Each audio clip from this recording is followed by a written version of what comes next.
morning students. Today the topic is communication skills.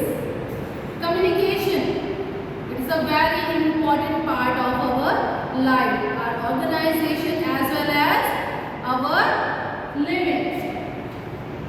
जैसे हमारे लिए खाना पीना ज़रूरी है, जीना ज़रूरी है, सांस लेना ज़रूरी है, ऐसे ही हमारे लिए communication part is most important part for our life.